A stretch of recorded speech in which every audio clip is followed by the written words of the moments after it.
Naranasan niyo na po ba na magkaroon ng kadiliman sa buhay? Many people experience darkness like confusion, fear, hopelessness, uncertainty, sorrow, grief, meaninglessness, lifelessness.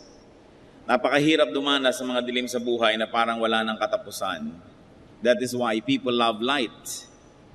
Pagka po nawawala ng kuryente at biglang nagkaroon, makakarinig kayo ng isang chorus ng mga tao na parang, wow, natutuwa sila at bumalik na ang ilaw. At lalong-lalo sa hindi makatulog, napakalaking bagay yung lumiliwanag na at nagbubukang liwayway. Yung mga may mga problema, hindi sila makatulog, gusto na nilang mag-umaga. Napakasarap isipin na ang Panginoong Jesus ang ating liwanag. That Jesus is our light. Yan po ang ating pagtutuunan ng pansin, Jesus the light. Sa atin pong patuloy na pakikipag-ibigan sa Panginoon habang lalo natin siyang nakikilala. Aming Diyos, salamat po sapagkat kayo ay aming liwanag. Kayo ay aming kaliwanagan. Mangusap nga po kayong may kapangyarihan sa amin at nang ang mga kadiliman sa aming buhay ay matapunan ng inyong liwanag. Papagliwanagin niyo ang aming mga nagdidilim na isip, Panginoon, ang nagdidilim na buhay, at nawa ang liwanag niyo ang siyang maging buhay naming lahat. Ipatawad niyo po ang aming mga kasalanan, Panginoon. Linisin kami sa aming mga karumihan at mangusap kayong may kapangyarihan sa amin ngayon. Nais po naming madinig ang inyong tinig, loobin niyo na maunawaan namin. We reject lies and falsehood. We reject deception, and we accept your truth, O Holy One of God. Holy Spirit, enlighten us. Father, speak to us. In the name of your Son, Jesus, we pray. Jesus, the light, our light. Sa Matthew 4:12-17, atin pong makikita ang halaga ng Panginoon na nag-uumpisahan palang makita ng mga tao nung ang Panginoon ay nag-uumpisang magministeryo. When Jesus heard that John had been put in prison, he returned to Galilee. Leaving Nazareth, he went and lived in Capernaum, which was by the lake in the area of Zebulun and Naphtali, to fulfill what was said through the prophet Isaiah. Land of Zebulun and land of Naphtali, the way to the sea, along the Jordan, Galilee of the Gentiles, the people living in darkness have seen a great light. On those living in the land of the shadow of death, a light has dawned. From that time on, Jesus began to preach, repent, for the kingdom of heaven is near. And may the Lord add blessings to the reading of His holy word. Ito pong Galilee of the Gentiles ay karamihan ng ibinansag at kadalasan ng itinawag sa Galilee dahil noong mga 200 years before Christ ay napakaraming Gentiles na tumira sa Galilee. Among them Egyptians, Phoenicians, or the ancestors of the present-day Lebanese, at saka mga Arabs. Sa panahon po na ating binasa, itong si Juan na nagbabautismo ay kinulong. Ito'y napakalaking kabiguan sa mga nananalig na sanang may pag-asa.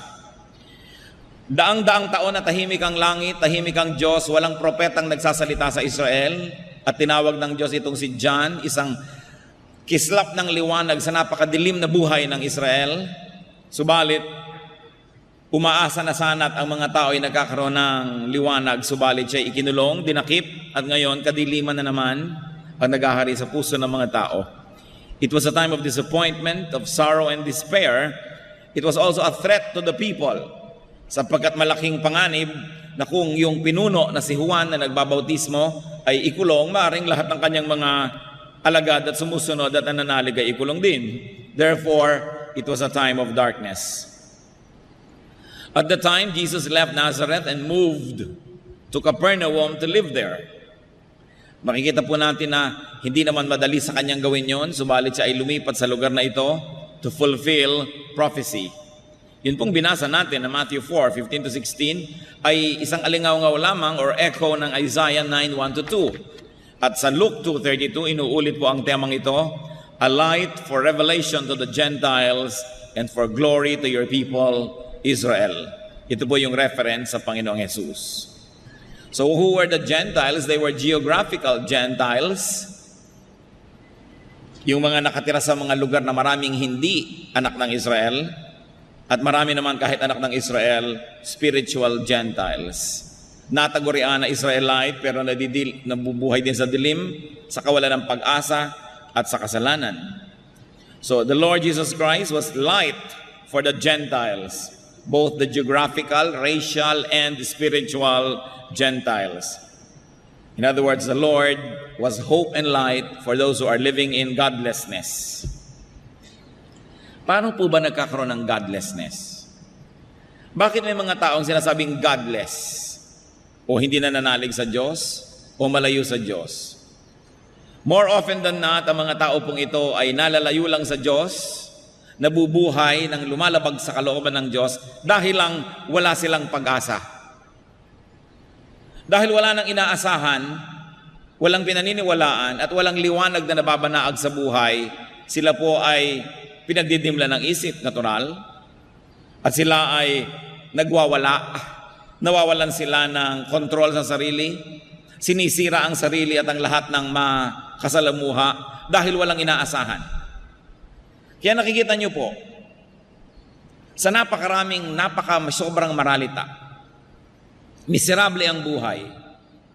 Doon sa mga, hindi naman lahat, pero nangyayari ito, kung minsan nakatira sa mga slums, sa mga ang sikip-sikip, ang hirap-hirap, ang baho-baho, konting pagkakadiferensyahan, nagsasaksakan. Konting maliit na bagay, nagtatagaan, nagbabarilan. Kasi walang masyadong inaasahan. Madilim ang kahapon, madilim ang bukas, walang hope. Pero nakita niyo po yung mga medyo maayos-ayos ang buhay. Kahit medyo nararanasan ng hirap, pero sinisikap maging disente, sinisikap pigilin ang sarili na huwag baka gawa ng masama dahil baka lumala ang sitwasyon sa buhay, samantalang may pag-asa namang umasenso ito. At nakikita niyo po yung talagang tunay na masarap ang buhay, yung nakakakita ng maraming liwanag at masaya ang buhay, maraming pinapalampas. Hindi makikipagpatayan yan para sa 10 pesos. Hindi makikipagbarilan dahil sa maliit na bagay dahil iniisip niya, I have so much to lose, there is so much to enjoy, why will I live in a godlessness state? In a godless state. Kaya po ang tinatawag natin mga taong hindi maka-Diyos, malayo sa Diyos, wala lang kasing pag-asa at inaasahan.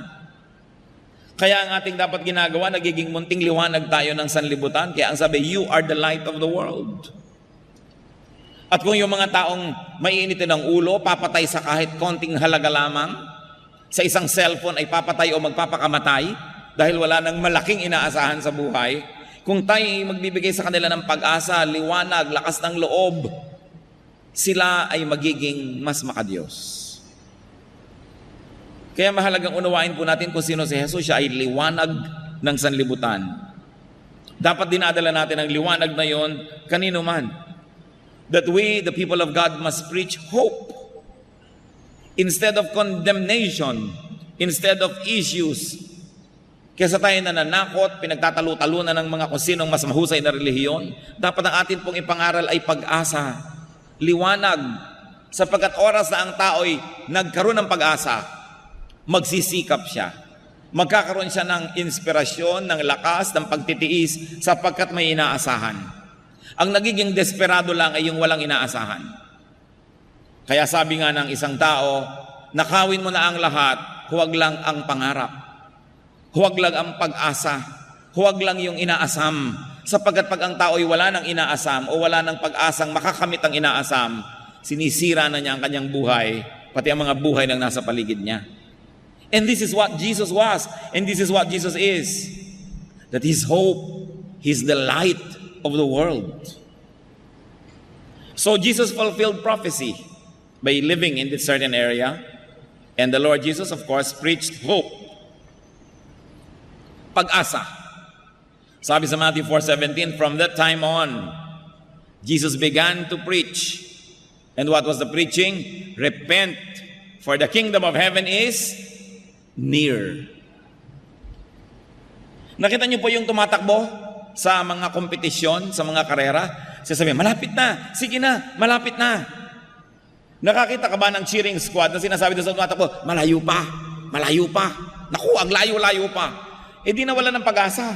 Pero pag sinabi mong malapit na, konting tiis, abot kamay na, pwede mo nang maging totoo ang inaasahan mo. Lumalakas ang loob at lumalakas ang katawan. At yun po ang sinabi ng Panginoon. At ang maganda dito, hindi lang to cheering, hindi lang pampalakas ang loob, totoo. Sabi niya, the kingdom of heaven is near. Yung mga taong nabubuhay sa kasalanan, tinitigasan ang puso, dahil akala nila ang layo ng langit, ano man ang gawin nila, hindi nila maaabot. Eh kung sinabi ninyong, the kingdom of heaven is near, abot kamay, malapit. Yun pong sabi ni Lord that the kingdom of heaven is near. The word near is very important. It uses a verb in the Greek that says, lumalapit, papalapit, lumapit na ang kaharian ng langit sa tao. That God is approachable and that heaven is within reach. And it was for all, even for Gentiles. So the Lord preached hope, but also the Lord showed the way. He preached repentance as the way to hope. Sabi niya may pag-asa. Anong pag-asang yan? Paano ko maaabot ang langit? Through repentance. Pagsisihan ang kasalanan. Hindi na po sinabing pagbayaran ang kasalanan, kundi pagsisihan. Sapagkat kung sasabihin mo na naman sa mamamatay tao, kung sasabihin mo sa nangangalon niya, sasabihin mo sa magnanakaw, sa sinungaling, sa mayabang, pagbayaran mo ang iyong mga kasalanan at lumalapit na ang langit, baka hindi rin sila magkaroon ng lakas ng loob. Sasabihin nila, aba hindi ko kayang bayaran sa dami na. Pero ang itinuro po ng Panginoon, repent. Pagsisihan mo. Magbalik loob ka sa Diyos at ang langit ay mapapasayo. So what is so lovable about Jesus? The Lord Jesus fulfilled prophecy. He validated the prophets and Himself. Pinatotohanan niya ang sinasabi ng mga propeta. And what else? Once validated, naging madali na para sa mga taong paniwalaan siya. So 2 Peter 1:18-19, we ourselves heard this voice that came from heaven when we were with Him on the sacred mountain. And we have the word of the prophets made more certain. And you will do well to pay attention to it as to a light shining in a dark place until the day dawns and the morning star rises in your hearts. Sinasabi po dito, lalong luminaw sa amin ang mga sinabi ng mga propeta noon ay medyo malabo sapagkat mga talikhaga. Subalit dahil pinatotohanan ni Jesus, naging malinaw. Kaya dapat na nating pansinin ang liwanag na ito na dumadating sa ating buhay. Hindi po basta na lang sumulpot ang Panginoon at nagturo ng mga bagong mga ideya. Siya po ay inaglagay sa kanyang sarili sa ilalim ng prophecy. Kaya pinatotohanan niya yung mga nauna sa kanya at yung mga nauna sa kanya naman ang nagpatotoo sa kanya.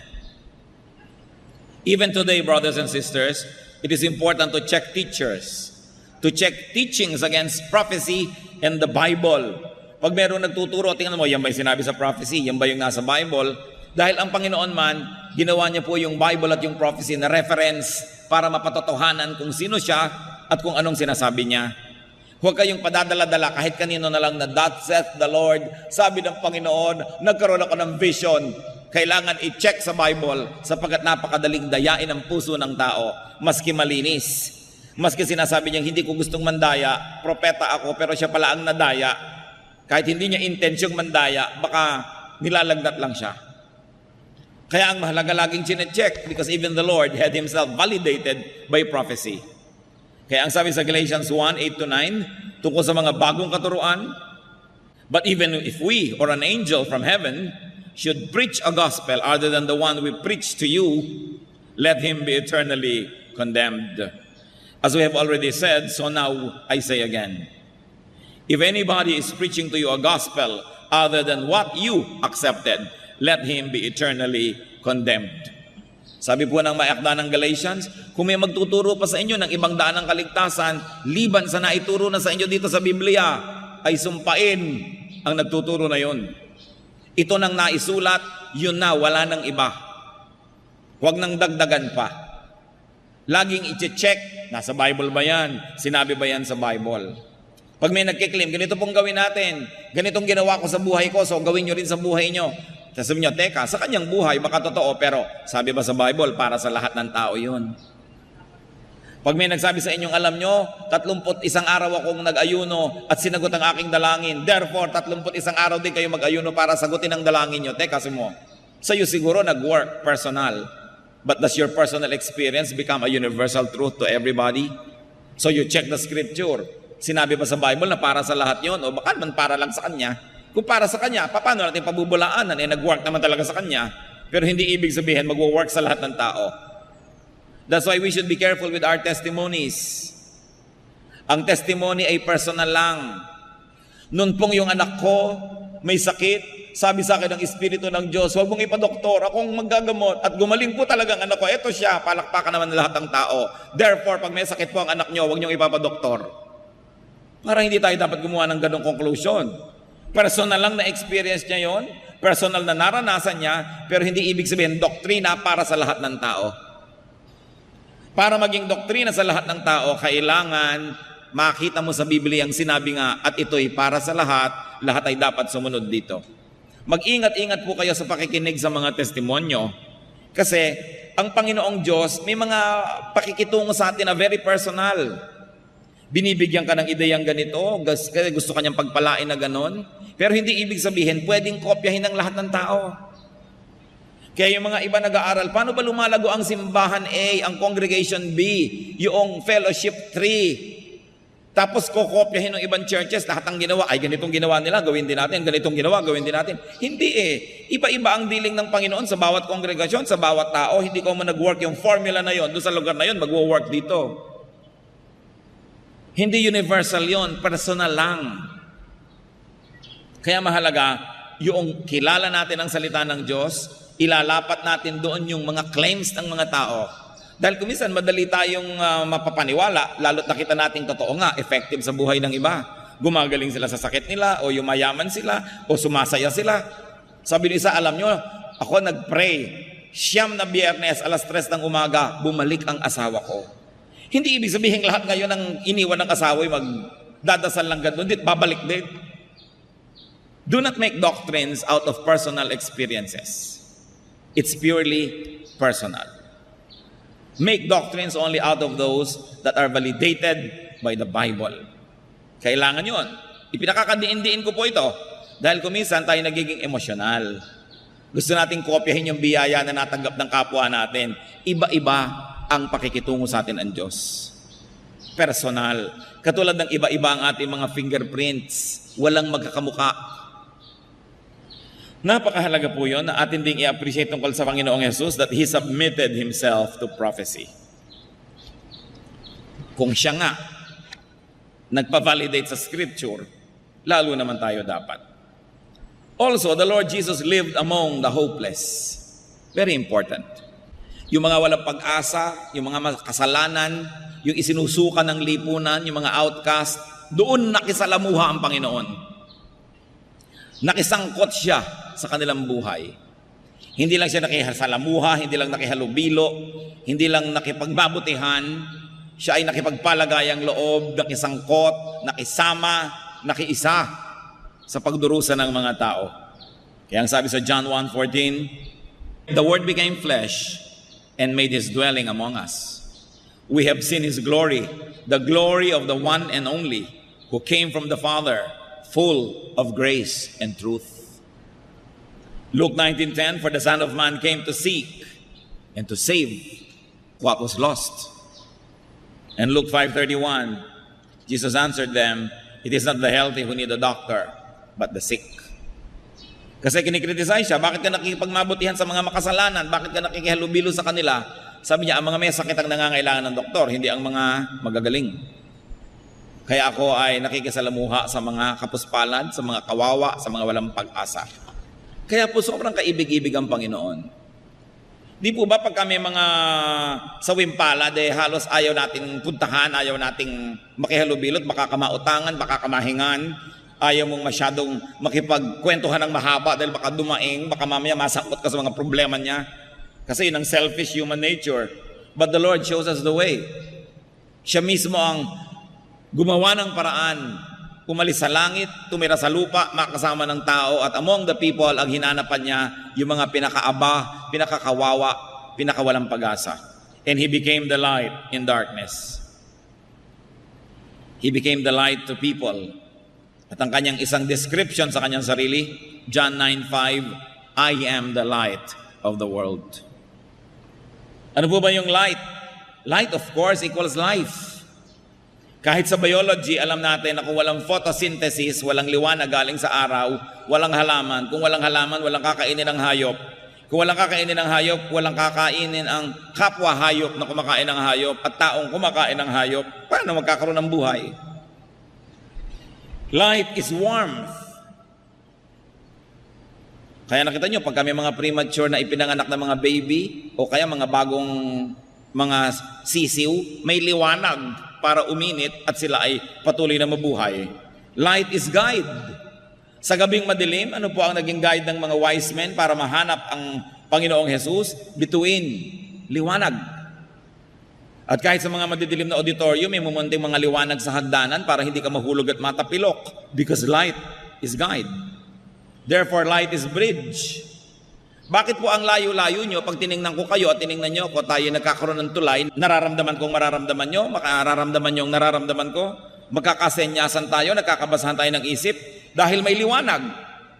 Kahit ang layo natin, pag may liwanag sa pagitan natin, may tulay para tayo magkita. Kahit nga nandun sa buwan ang layo-layo, makikita mo. Dahil may liwanag. Pero subukan nyo mawala ng liwanag, kahit ang lapit, hindi nyo makikita. Ganun kahalaga ang liwanag. And because also light is beauty. Kaya nakikita nyo po yung mga neon lights, yung mga Christmas lights, yung mga lighting effects. Light is beauty. At napakaganda ng description sa Panginoon. If you are in darkness, if you are discouraged or hopeless, or if someone close to you is in darkness and hopeless, especially if it's you, the Lord wants to live in you. Ito po ang mensahe na sinasabi doon. Nung siya ay tumira among the Gentiles, gusto niya na makipagmabutihan, makiisa doon sa mga nawawala ng pag-asa, sa mga may kadiliman at pinagdidimlan. Kung kayo po ay nasasabing may dilim ang buhay ko, kayo ang gustong-gustong puntahan ni Jesus. Kung sinasabi ko yan, ako ang gustong-gustong puntahan niya, sapagkat ang liwanag ay talagang naghahanap ng dilim kung saan siya magkakaroon ng kahulugan. Matthew 11:28, come to me all of you who are weary and burdened, and I'll give you rest. Dapat ang ibinibigay ng relihiyon, rest. Kung talaga magiging espiritual ang relihiyon at magiging Kristiyano. Pero hindi kadalasan, pampapagod ang relihiyon. Because religion will blackmail you, will scare you into working so hard so that religion can use you and exploit you. Pero ang sabi ni Lord, I'll give you rest. Payapa dapat ang iyong loob. Pagod man ang iyong katawan, dapat tahimik ang iyong kalooban kung ang Panginoon ay nasa iyo. At sabi sa 1 Peter 5:7, cast all your anxiety on Him because He cares for you.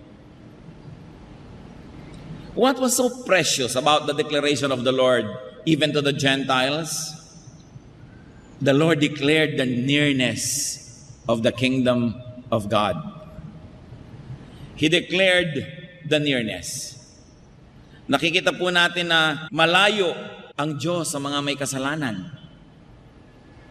Malayo sa tingin lang nila. Pero sabi ng Panginoon, hindi yan totoo. Malapit ako. Paano? Maraming religious person, ang layo-layo nila doon sa makasalanan, iwas ng iwas. Ayaw nila makihalubilo. Katulad ng panahon ng Panginoon, siya ay lagi na lamang na nasusumbatan, pinapagalitan at nakikriticize dahil nakikipagmabutihan siya sa mga makasalanan.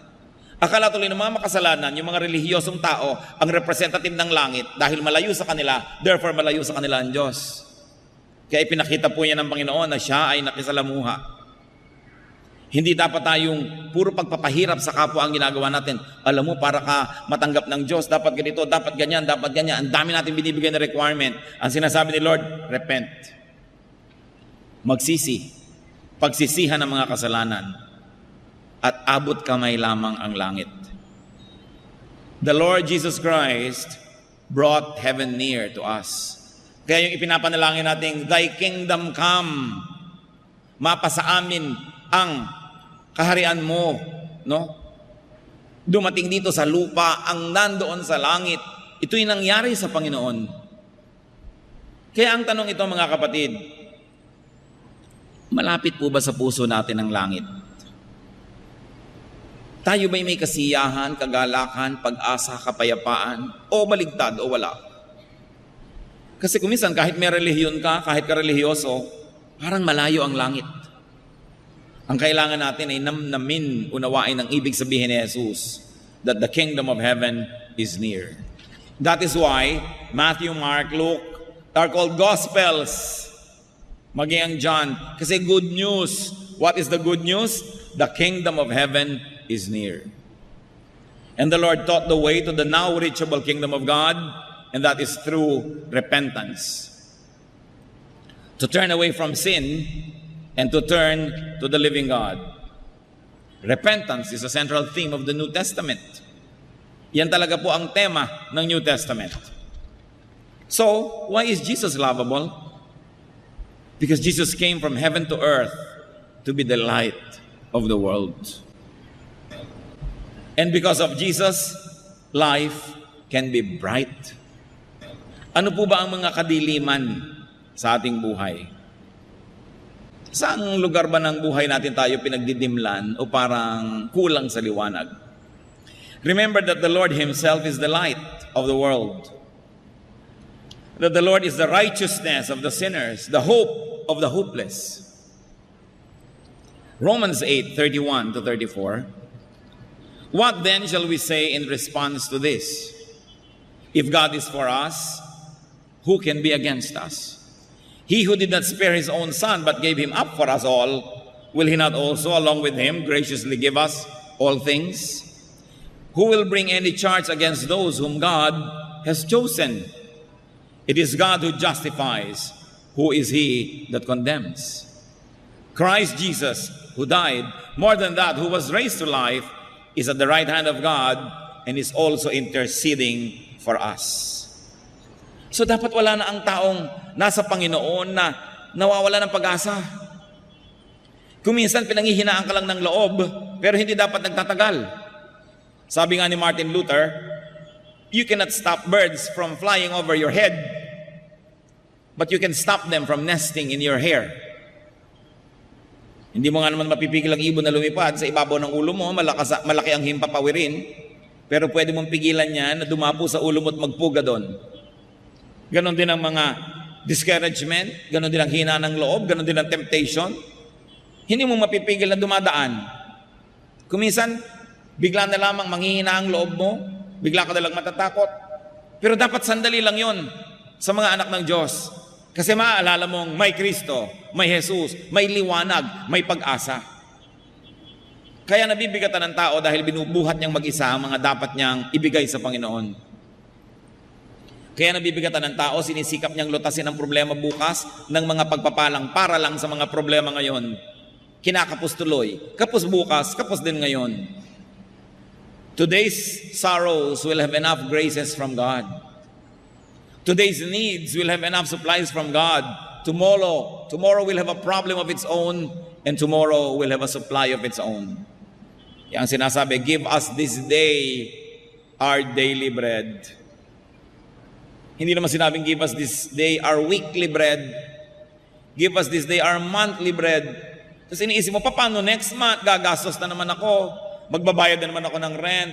Bibili na naman ako ng gamot. Next month, nandun pa rin ang Diyos.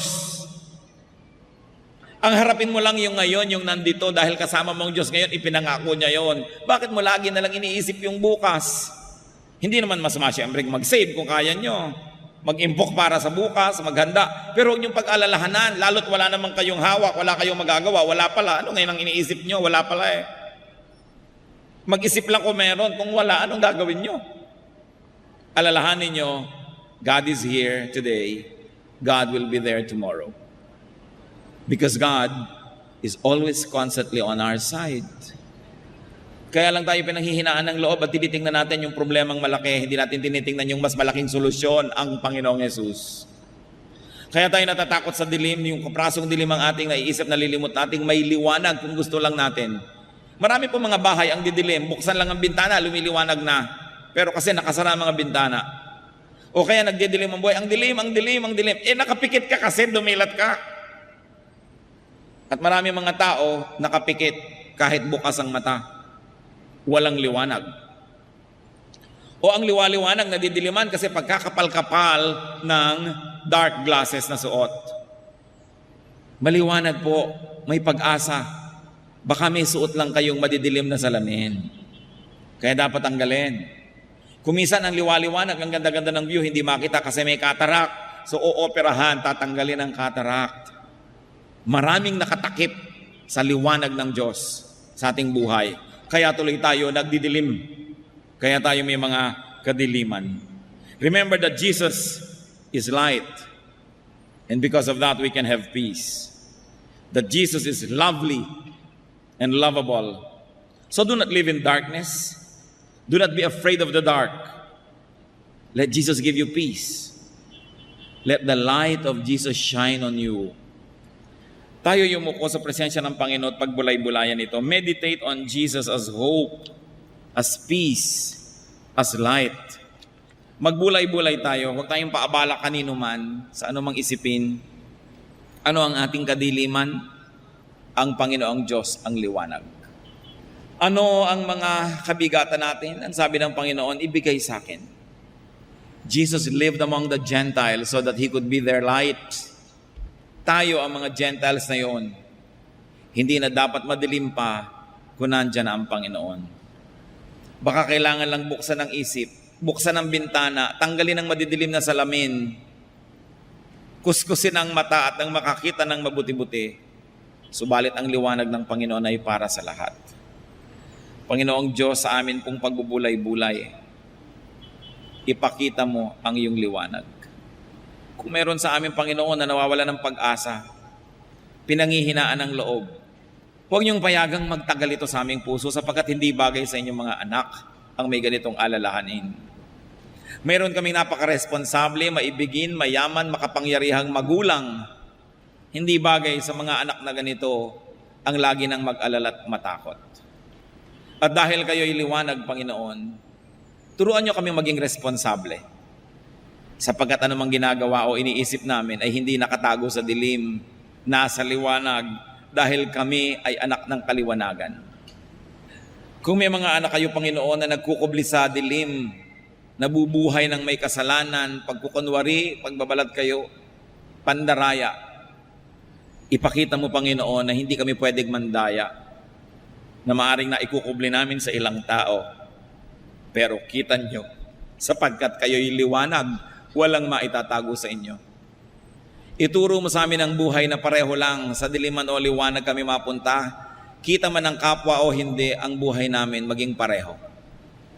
Sunugin mo, Panginoon, tupukin ang aming mga pagkukunwari, at kami maging mga totoong anak mo, may nanonood mang kapwa-tao o wala. Sapagkat kayo, Lord, ang tunay na nanonood sa aming buhay. Teach us to live and perform for the audience of one, and you are that audience. Kung paano rin, Panginoon, ang liwanag ay tumutupok ng mga gawa ng kadiliman, tupukin nawa ng iyong liwanag ang mga kadiliman namin. Ang aming mga gawa na pangkadiliman, at ang liwanag mo maging lakas, pag-asa namin. Patuloy tayong magbulay-bulay, mga kapatid. Pakinggan ninyo ang tinig ng Espiritu. Kung anong uri ng liwanag mula sa Diyos ang nais niyang tanggapin nyo sa sandaling ito. Hindi bukas, ngayon. Tatanggap tayo ng pag-asa. Kung pagbubulay-bulayan natin, tatanggap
In the depths of night we dance with the stars, lost in the glow of the cosmic bars. Echoes of the nebula, whispers in the dark. Our souls entwined, we spark, we arc.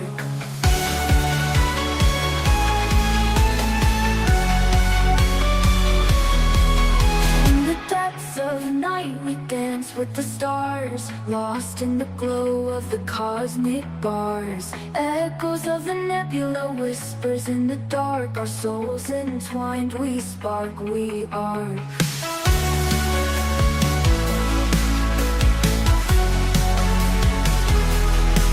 In the void we glide, in the spaces between the tides.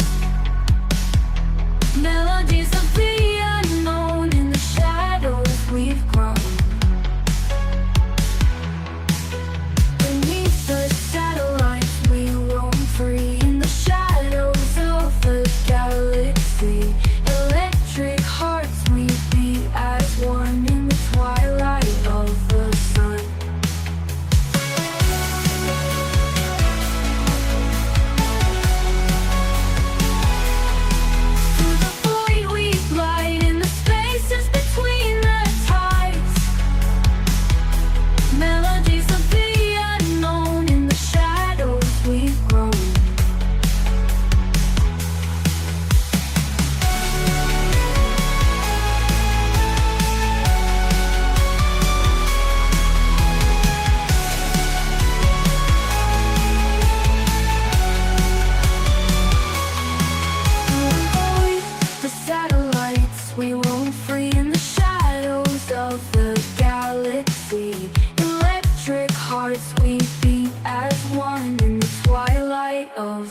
sun.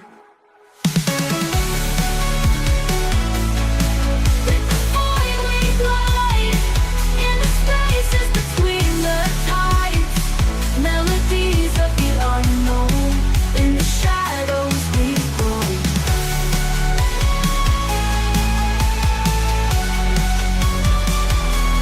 We grow.